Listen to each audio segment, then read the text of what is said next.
Hi, I'm Michael Ohanian, Client Technology Specialist from Dell, and today I'm here to introduce the Dell UltraSharp 27-inch 4K hub monitor, the U2725QE.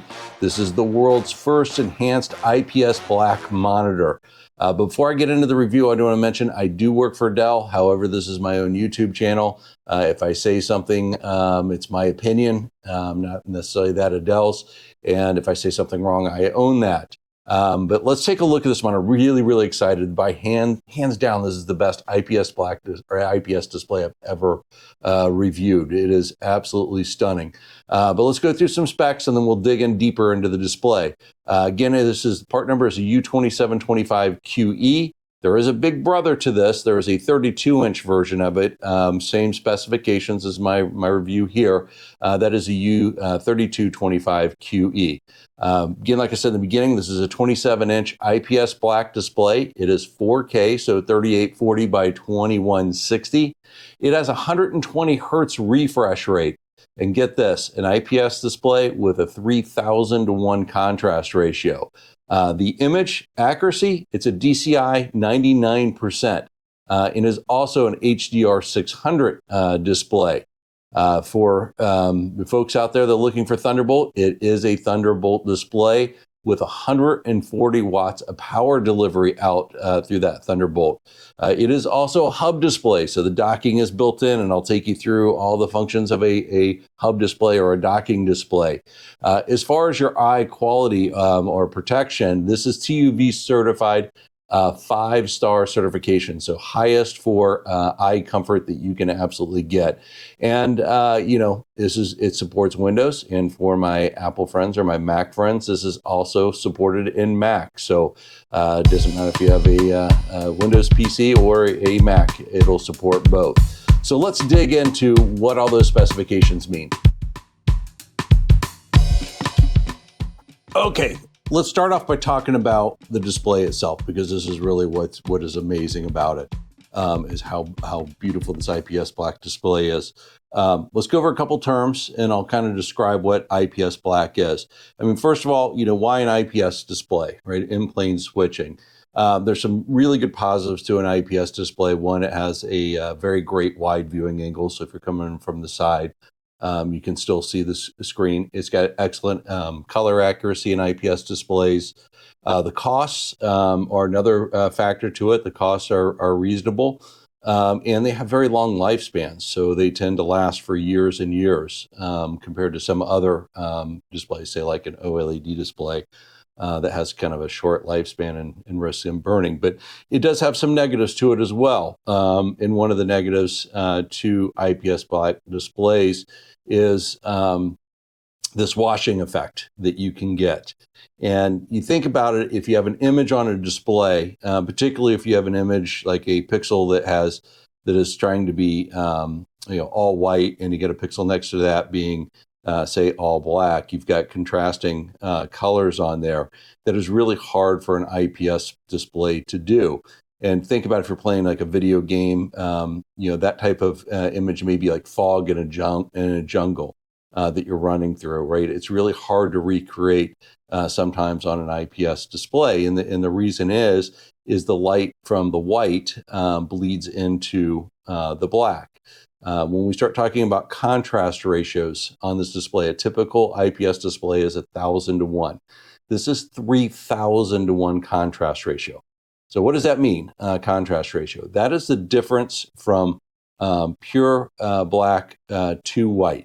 So when I say it's 1,000:1 contrast ratio, that white is 1,000 times brighter than the black. In the case of this display, it is 3,000 times brighter. And it's like, well, how do we do that? How do we get it 3,000 times brighter when the average IPS display is 1,000:1 contrast ratio? This is where that IPS Black technology comes in. And I want to kind of show you, it's not exactly how it works, but it gives you the idea of what it's doing and how it's getting that 3,000:1 contrast ratio. So I've got a flashlight here, and like I said, this isn't exactly how it works, but this is pretty close to how IPS Black works. If I've got on this grease board here, I've got these circles, and say those represent pixels.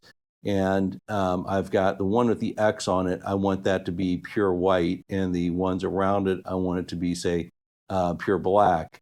And the issue I have is if I use this flashlight and I shine it on there, what I've got is, yeah, I'm hitting that pixel that I want it to be all white, but I'm also bleeding into the other pixels around it. And what that does is, instead of them being black, they start looking a little grayish or washed out a little bit. But from an IPS Black display, in a sense, what we're doing is we're focusing that beam tighter into that circle so that we have less and less of a kind of spillage over into the other pixels. And that means I've got a black pixel next to it. It's not being washed out by the white pixel next to that. And that's how you get those really deep contrast ratios, that 3001 contrast ratio. And the image just really stands out quite nicely. Okay, now that we understand IPS Black and that 3000 to 1 contrast ratio, which, by the way, is 40% deeper blacks than a traditional IPS display, what are some of the other features that make this display so wonderful? One of them is the refresh rate. It has a 120 hertz refresh rate on an IPS display, which is outstanding for a commercial monitor. Typically, a commercial monitor will be about 60 hertz in that refresh rate. And what does it mean by refresh rate? So, I've got, millions of pixels in this 4K display. And the measurement of the refresh rate is how fast every one of those pixels can refresh within 1 second. So if I say I have a 60 hertz refresh rate, the display refreshes the image 60 times per second. If it's 120, I get it 120 times per second. And why is that important? Well, if you're watching any type of video and you have a movement on the video, what happens at a 60 hertz, it comes like very staggered along. You kind of get this ghosting effect. If someone ran across your screen, you would see kind of like a ghost behind it. Versus 120 frames per second, that ghost gets a lot less, right? So it's a very smooth picture running across your display. And that 120 hertz is a lot of times what, TV programs are on, or if you got your, gaming console, most of the gaming consoles are on 120 hertz frequency for what they're showing on there. So a much better image from a movement on that image. The display also has a DCI-P3 rating of 99%. You say, what the heck is DCI? It's DCI-P3, Digital Cinema Initiative Protocol number 3. And I'll put this chart up here. There's a chart called CIE 1931, and it goes back to 1931 where they mapped out all the colors that the human eye could see, and it's kind of that weird shape there. What we've had in the past is what you heard of is sRGB. In a sense, what sRGB was a standard in the industry that said, to be 100% sRGB, you had to be inside this triangle of the CIA 1931. So at 100%, that means the display would have 100% of the colors in there. Or if it was 99% or 75%, it was, that proportion of it. Well, DCI-P3 came out and it made a larger triangle. And in fact, it's about 25% more colors in the DCI P3 spectrum than the sRGB, particularly in the greens and the reds are where that shows up. So when I say this monitor is a DCI-P rating of 99%, that means it has 99% of those colors. And you think, well, 25% bigger than sRGB, is it really that big? It's absolutely amazing how different a 99% sRGB is compared to a 99% DCI-P rating on there. Especially if you put up a picture of, say, like a, like a parrot, right? It has a lot of red colors and yellow colors in there. It is staggering how much better the image shows on there. It also has an HDR 600 rating, a high dynamic range, which basically is talking about the brightness of the display. It has a peak brightness of 600 nits. And I think, if I remember right, I think it's like 425 or 450 is the standard nit rating on there, but I can peak it at 600. And what does that mean? A nit. Nit, it's kind of a long story, but it dates back when they first started measuring light, and it is the brightness of a single candle. So if I have a 1 nit rating, that's that's 1 candle. In this case, it's 600 candles in its maximum brightness. A typical display can be anywhere from 250 to say 375, 350 is a typical. So having up to 600 is outstanding. The display itself, we have a reflectant. It's a low reflectant panel, and what that means is if I work at my home office, I'm by a window, or at my office, I'm by a window, and I have a lot of natural light coming in, it reduces that glare of the natural light reflecting off the monitor, so you don't get, can see the background behind you because it's reflecting off of that. This display also is TUV 5-star certified. And this is about your eye comfort. And we started figuring this out years ago about displays and electronics. And originally heard something called blue light or low blue light. And what was discovered is that, blue light, even though it's natural, it's what comes from the sun. And it's why a lot of times kids can't sleep at night because they're looking at their cell phone and that blue light's coming through and their brain's telling them it's the sunrise and I need to be awake. But the problem with blue light on a spectrum, it's a very tight wave. It's a very high energy. And the problem is our eyes can't filter it. And what happens is it goes to the back of our eye and starts causing damage.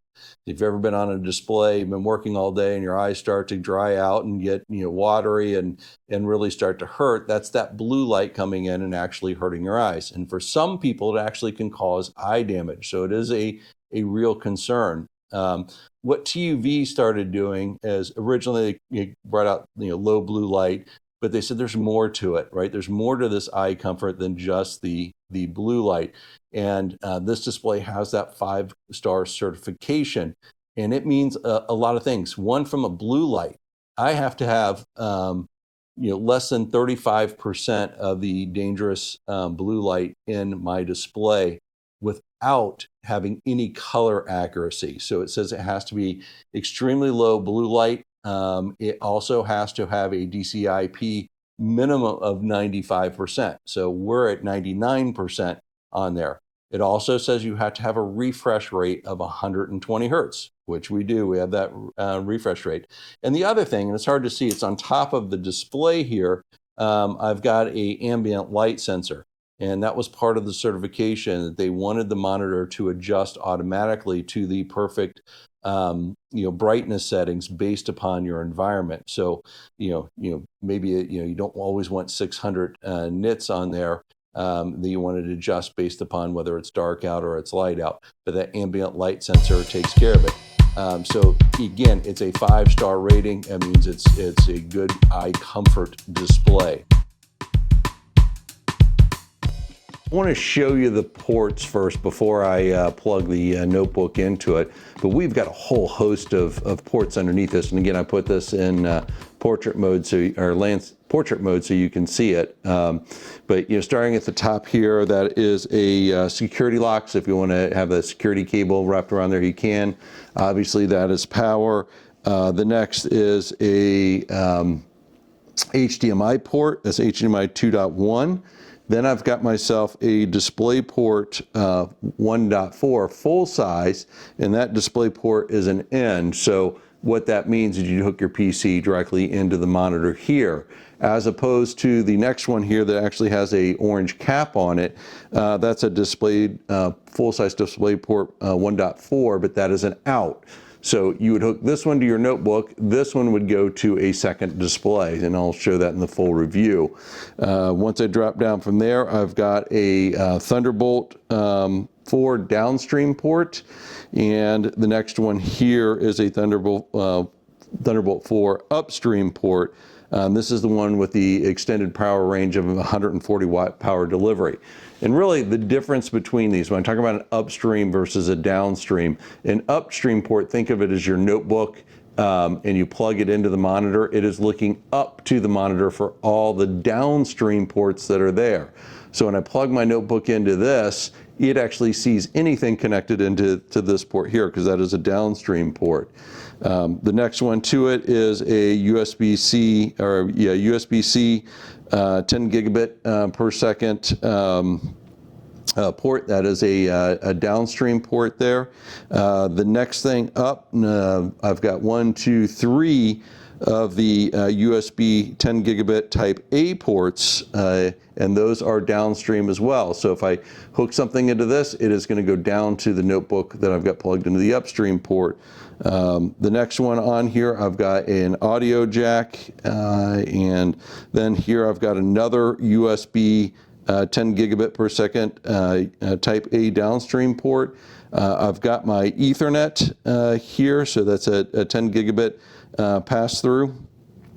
I'm sorry, that's RJ45 2.5 gigabit, 10 gigabit. That'd be awesome. But it's a 2.5 gigabit, which is not is no slouch to itself. And then also I've got another port right here. Looks a little funny, but that's actually to lock the display to the stand. So you can see I've got a whole host of ports I have in the back of it, but I got a couple surprise ports I want to show you real quick. Okay. Here's the surprise port. And you think about, you got a monitor set up here, and maybe you got your cell phone or something you want to plug in the display, and you don't want to really, you've already got it set up, and you don't want to have to kind of reach under and feel where the cables are. We actually have a pop-out port here. Let me get that and try to do this with one hand, and it pops down. See that? That's really nice. And now what I've got exposed to me here is I've got two USB 10 gigabit type C ports. These are downstream ports. Again, so when I hook my notebook to it, these are looking down to the notebook to connect to. And then I've got here is a USB 10 gigabit per second type A port downstream as well. So if I've got my phone I want to charge, or I got a peripheral I want to hook up to it and I don't want to get behind the monitor, I can just simply click here, and well, that pops out and then conveniently goes away when you don't need those ports exposed. So what is a hub display? I've got here my Precision 5680. And the reason I chose this device is it requires more than 100 watts power delivery. And when I talk about that hub display, and I talked about the ports, and I talked about the single cable here that can supply up to 120 watts of power, I need, 130 watts of power. It can do it for this system. It requires more because it is a workstation class device with a GPU. So I've got this single cable, and when I connect this single cable from the display, the Thunderbolt table display, like I said, it gives me the power. It also is a upstream port. So what it does is look for the display in any devices that may be plugged into the display. Like you can see here, I got the little nub here on the pop out, and I put it there so you can see it. You can also put it in the back of the display so it's not there. But I wanted to show it to you. And then with that connects to the Dell KB900 premium mouse and keyboard. So I've got this really nice mouse, I've got the keyboard, and now that attaches a monitor. So when I plug this cable in, these automatically show up to my notebook. I've also put the speakerphone. Absolutely love this speakerphone. It's one of my favorite accessories from Dell. It's the SP3022. What's nice about it, and if anybody's ever been on a conference call, right there is the mute unmute button. So if you've ever been on a call and talking to somebody, it's like, hey Mike, you're on mute, you don't have to look around. It's right there at your fingertips. There's also volume up, volume down, hang up a call, and there's your Microsoft Teams button. So really great speaker, but that is also plugged into the display itself. So I'm plugging my notebook, that gets connected in there. There's also Ethernet. I can pass through Ethernet into my machine. So say if I'm at the office and I can connect that in and get the high-speed internet through the Ethernet cable. So in a sense, that's what a hub. I can add more to it. I could add a camera at the top. But the nice thing is it's very clean. There's not a lot of cables here, right? All I've got is that one cable going to the monitor, and then the monitor, I've got a power cable going out to the wall. So that, in a sense of what a hub is. What I want to do next is show how you can daisy chain a second display to this display. I've got the 5680 here connected to the U2725QE, and I have that daisy chained to the U2725DE, which is a QHD version of the QE.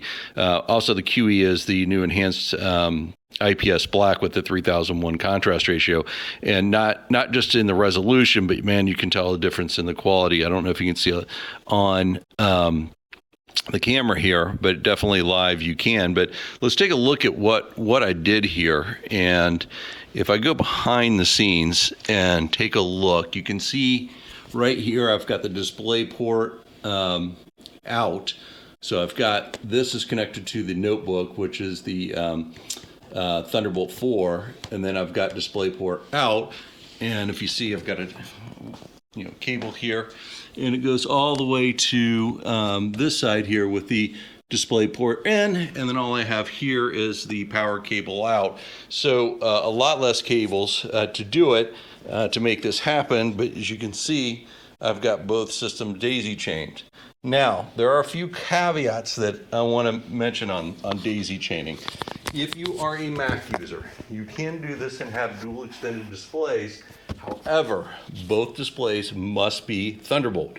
So you can't have a non-Thunderbolt. If you are Windows, say you have a Precision, HP, Lenovo, Latitude, any of those Windows models, you do not have to have the second display to be a Thunderbolt display. It can just be like a USB-C or DisplayPort going to the other side. And the reasoning for that is there's a protocol that Mac doesn't support, but it does support if it's Thunderbolt to Thunderbolt.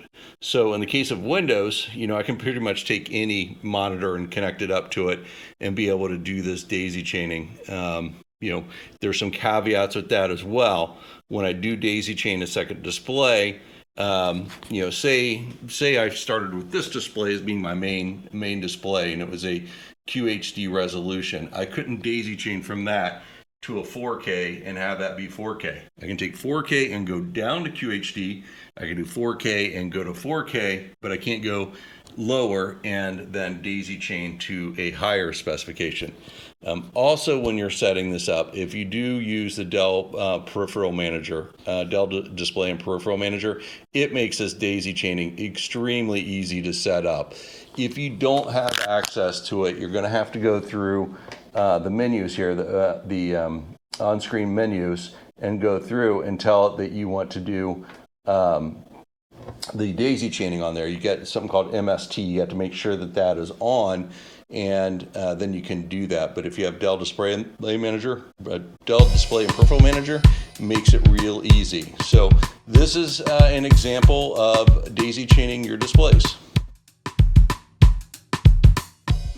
Earlier I talked about how this stand is ergonomic, right? I can take the display all the way down, I can take it up, I can tilt it forward, I can tilt it back. I can even do it in portrait and landscape mode. So I can do either side of that. And I also have a pivot where I can go, not quite 45 degrees, but a very, very nice pivot on that. So very, very ergonomic. One thing nice about, a lot of people talk about, being in a portrait mode here. Some people that are into coding like it because, hey, if I've got it in portrait mode, I've got a lot of lines of code. But quite frankly, one of the great things about having a display like this is just when the first time you set it up, because what you're going to see here is I've got access to all the ports on the system. So all of them are very exposed. So now I can take all my cables, plug them in, and then put it back into the landscape mode on my desk. Because otherwise, right, when it doesn't do that, you're sitting there trying to reach under, trying to find the connection is really hard. But being able to put it this way, absolutely love it.